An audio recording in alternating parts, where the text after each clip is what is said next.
Welcome to this video demonstration of the Mercedes-Benz Satellite Navigation system. We're in a Mercedes A180 at the moment, although the system works very similarly in most of the range. So beneath this screen, we've got a button that says Navi. We're going to push that, and that'll bring up our satellite navigation screen. This isn't touchscreen. Everything that you see on there is controlled using this dial by the driver's seat, which is really easy to use. Twisting it will take you through various options. You can then push it down to select those options and go back a step should you wish to. So back up to the screen. As I twist the lever, you'll see that it will take us through the various options. We can go to our most recent destinations, we can go to our settings, we can enter a destination, which is what we're going to do next, or we can simply look at the map if you wish to. So we're going to enter a destination.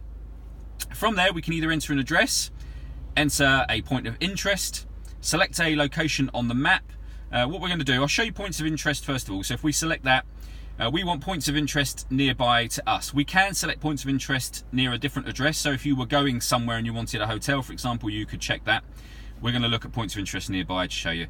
So it will find car and traffic reports, emergency services, hotels, you name it, pubs, tourism, shopping, car parks. Just for the purpose of this, I'll show you what happens if you select hotel.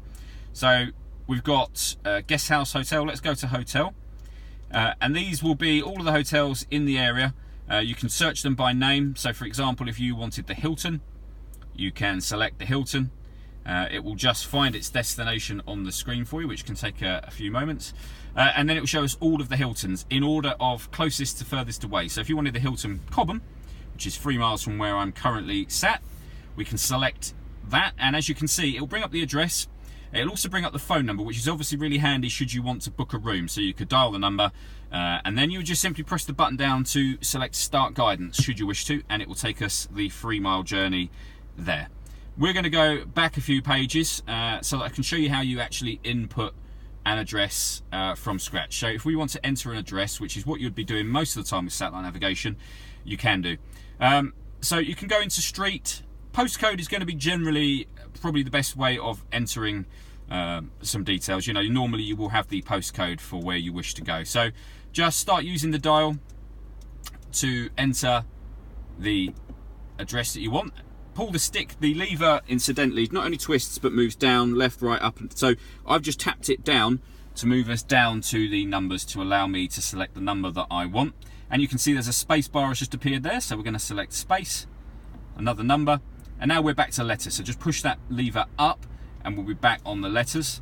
We're going to put in a Y and then the last letter R. So once we've done this, it's brought up the only postcode obviously that it can, because we've put in a complete selection. So just push the button down.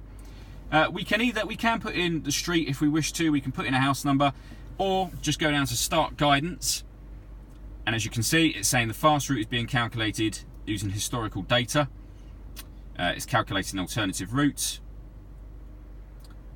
And there we go, we now have the route on the screen. We can use the route that's there, or we can look at alternative routes. So for example, if we didn't want the route that we saw on the screen, we would say calculate alternative routes.